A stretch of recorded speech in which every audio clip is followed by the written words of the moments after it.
In the heart of New Haven, a city known for its stark contrast between the glittering wealth of its elite and the crumbling streets of its underprivileged, there was one man who stood above them all. His name was Gregory Royce, a name whispered in the corridors of power and etched in the history books as the man who reshaped the future of the city. A self-made billionaire, Gregory began as a small-time architect with dreams that stretched far beyond drafting plans for suburban homes. He imagined a city of glass, meticulously designed towers that would rise like beacons of innovation and prosperity, transforming New Haven into a global hub of finance and technology. The glass tower, his magnum opus, was his first great triumph. It stood tall in the skyline like a shard of crystal piercing the clouds. It was said to be the tallest and most technologically advanced building ever constructed, a testament to Gregory's genius and vision.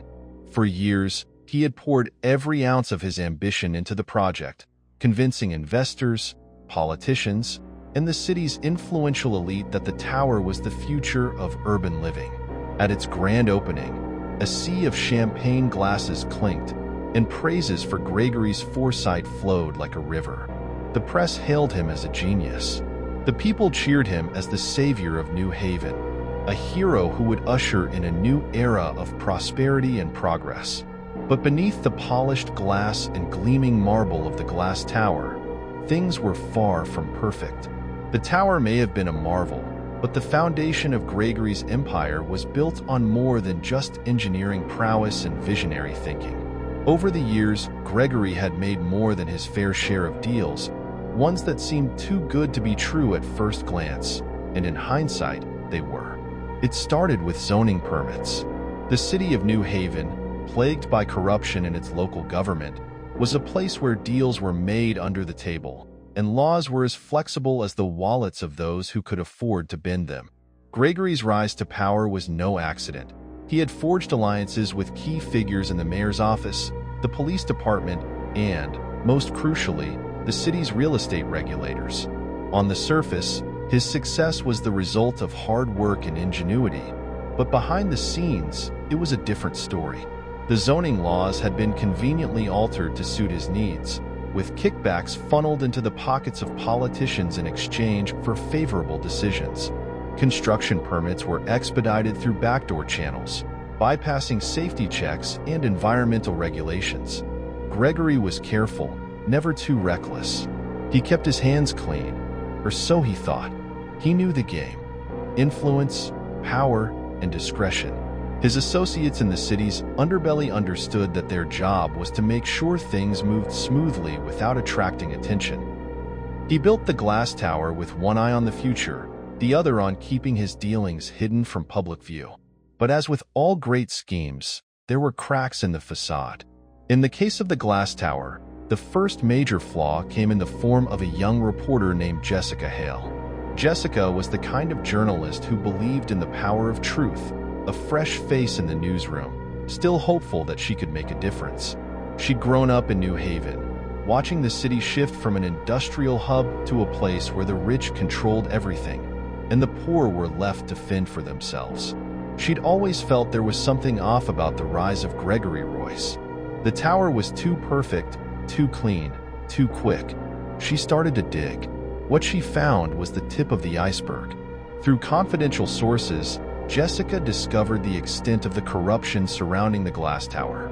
She learned that Gregory's company had paid millions in bribes to city officials to avoid environmental audits, and that the construction of the tower had been rushed in order to meet a lucrative deadline set by investors.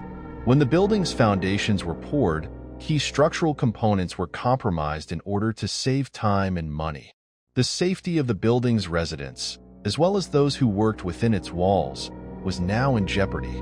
What struck Jessica most was the human cost of it all. The families who had been displaced when their homes were razed to make room for the tower, the workers who had been forced to cut corners, the politicians who had sold their integrity for a handful of dollars. These were the forgotten victims of Gregory's success. She couldn't stop there. The more she dug, the more she uncovered. Backroom deals, hush money, hidden offshore accounts, all leading back to Royce.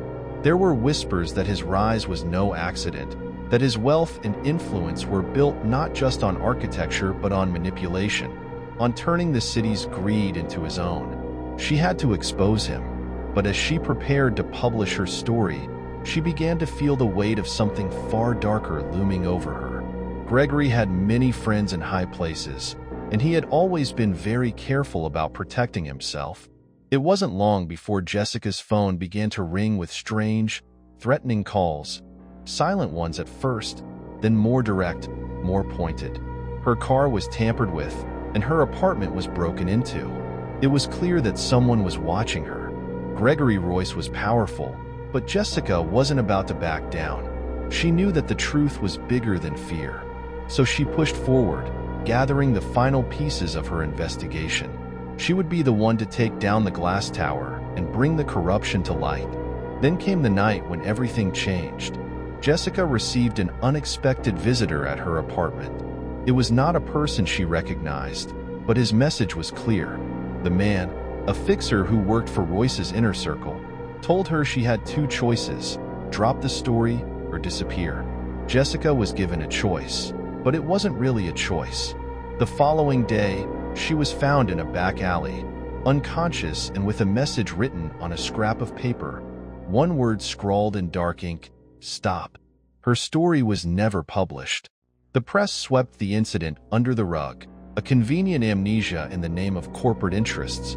Royce's empire continued to grow, its glass facade gleaming, a symbol of his unshakable dominance over New Haven. But not everyone was willing to let it go. Jessica's disappearance sparked something in the city. Unrest simmered beneath the surface, and whispers of corruption began to spread like wildfire. People in the streets started asking questions, even if they feared the answers. Gregory Royce was untouchable, but the cracks in his empire had started to show.